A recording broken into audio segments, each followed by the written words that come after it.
Today, in this video, we're having a discussion about what treatment is best for joint pain: pulse radiofrequency, ozone, or steroids. If we haven't met, I'm Dr. Orlando Landrum. I help patients understand what is helpful for them being able to deal with pain, whether it's physical or whether it's mental. Today, we're talking about treatment options that can be helpful for multiple different joints and giving insight into treatment options that some people know things about, but not everything. So one of the papers we're going to use today is a paper that talks about the ultrasound-guided shoulder intra-articular injection of ozone pulse radiofrequency, which is a difference, and use that in combination with shoulder adhesive capsulitis. So we're going to explain what all those things mean in English so you can be able to follow them and get the semblance of what might be useful for you.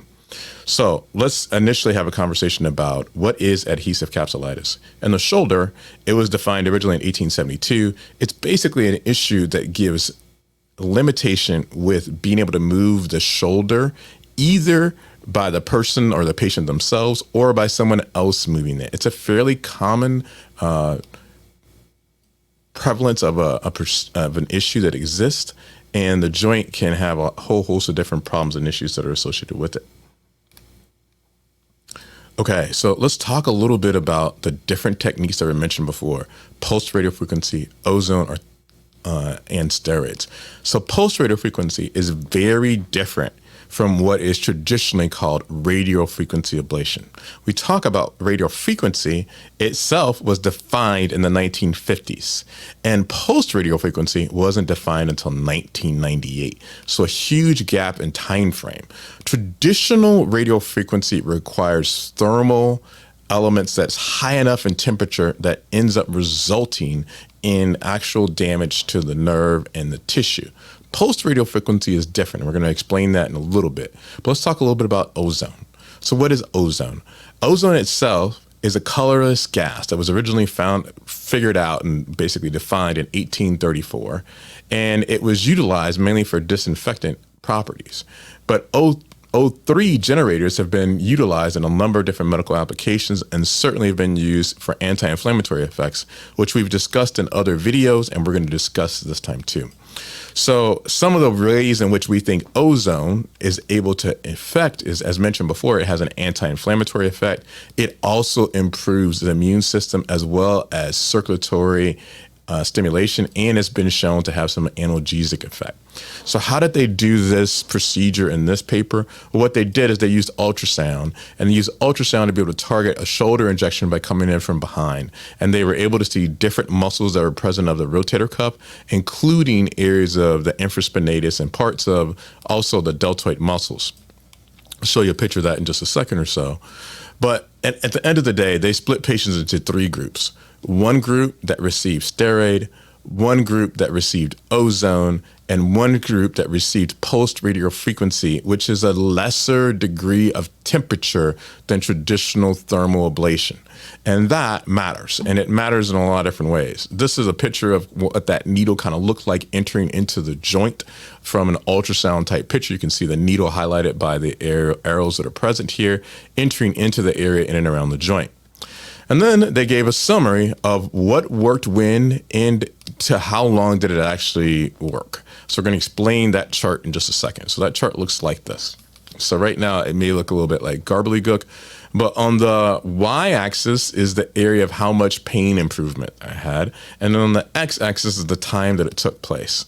Blue is steroids, red is ozone, and yellow is this pulse radiofrequency. And what you see on the left-hand side is those patients that were split up, that they basically had an 8 out of 10 pain that was present over here on the left.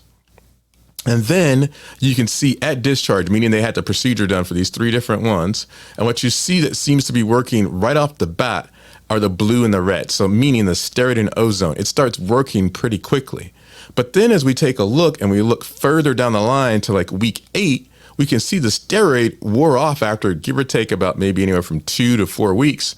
But then we see that at the on the far end, on the right-hand side, we can see that red and yellow working, basically saying ozone and radio frequency is what's actually lasting. And so that kind of fits with what many patients experience, is that they get steroid injection. It might help for a little bit, but it doesn't help for a long-term or longevity. And so one of the things is deciphering, so what do we use when, and what are we trying to be able to get accomplished? So when we talk about this, one of the things that we want to kind of be able to take from this paper is the following, is that we're able to see that pain scores were improved from that second week on, and that in essence, we have this rapid anti-inflammatory response from steroid, but it wasn't necessarily long lasting. And what they saw is that it was for short to maybe a medium term, but then those things that were looking for a longer term relief were really responsive from that pulsed radio frequency and things like ozone. So how do we kind of evaluate that? Is that in essence, that ozone has been utilized for pain relief, and that it has kind of basically been able to do that through a number of different mechanisms, specifically, and we've mentioned these things before in other talks, where it's affected serotonin and it's affected bradykinin inactivation, and those things are part of the inflammatory process. When we look at post-radio frequency, there's a lot of different thought processes of how it actually works, but it's different than thermal, as I mentioned before. Here, what we're dealing with is we impact the C fiber, which is a part of a nerve component that's mainly focused on pain, but it is able to do this through suppression of inflammatory cytokines. So what does that mean in regular English? In regular English, what that really means is that we have a way to be able to use radio frequency that doesn't result in damage. And we talked to a good number of our specific regenerative colleagues. They think about traditional thermal radio frequency and how it's damaging and how it can cause problems and issues with the neuromuscular junction, with the muscle itself and causing atrophy. But we talk about pulse radio frequency, we may be able to utilize this in terms of getting benefit, but not having the sequelae of the downside of issues that result because of us using this thermal energy, because we're using less of the thermal energy that's present. So at the end of the day, what we saw is that steroid worked fast, but pulse radio frequency, although it took longer to come on, it ended up working by improving decreasing the inflammatory effect and be able to improve the immune system by getting a response. So taking a look at another paper, they looked at the utilization of pulse radio frequency, again, pulsed, not thermal, and ozone versus ozone alone. And what they found as they were kind of taking a look, as we mentioned before, is that ozone is a medical ozone. It's not just oxygen alone, but it ranges from 99% oxygen and 1 to 5% ozone. There's a number of different utilizations. This is dated back 100 years where they're using it to disinfect wounds, and it's been utilized, as I alluded to early on, for the aspect of spinal pain, complex regional pain syndrome, low back pain, and knee osteoarthritis. Here in the States, we don't see the utilization quite as much, but there's reasons and rationale for that we can talk about in a little bit later. And if you have questions about that, please put them in the comments. Here is the designation and distinguishment between thermal radio frequency, which is what 99% of people get here, particularly in the States, when you talk about an ablation, a radio frequency ablation, versus pulse radio frequency, which is a difference. And that radio frequency is a lesser temperature. In this particular context, they're using it to be able to kind of deal with trigeminal neuralgia, which you'll see some pictures for that. But you'll also be able to identify that needle, if we were using thermal, could cause all kinds of challenges and issues, meaning that nerve could be damaged and result in a lot of problems. Because pulsed is a lesser amount and it's targeting those C fibers, as May mentioned before, one of the things that can be determined is that it can have an improvement in treatment options for both nerves as well as that dorsal root ganglion, which is kind of the brain center for nerves that we've had commentary before in other videos, which is that area that as the nerve comes off the spinal cord and before it becomes a true spinal root, it has a little nodule, and that nodule is listed before as the dorsal root ganglion, which that area is very instrumental in determining how nerves interact and how they work and how we're able to perceive pain. So the paper itself basically summarizes with the following, is that what they found was that the combination of pulse radio frequency and ozone, or ozone therapy alone, both improved pain symptoms. But what they saw is that the efficacy rates tended to be higher for the combination, as you would kind of suspect. And so using those two in combination may not only improve pain, but give us sustainable pain relief. And then finally, we look at another paper that was CT guided pulse radiofrequency that's treating the aspect of shingles or herpes zoster.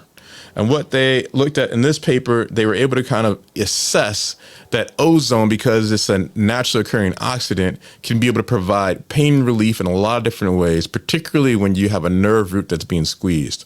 A number of the different pictures kind of show, and this is a CT process of showing a nerve root going, or rather a needle going in and around where that exiting nerve is, that's then giving us the pain that's present from that aspect of shingles, which is as we've talked about before, a recurrence of the varicella zoster virus, which is in essence chicken pox that then reemerges and causes painful areas in a dermatomal distribution, meaning where those nerve roots kind of display. And this treatment option is going after that nerve root by using a treatment of using ozone at the site. And you can see this with a reconstructed 3D CT, and you can see these structures over here on the left coming in, which are basically the needles that are targeting those nerve roots.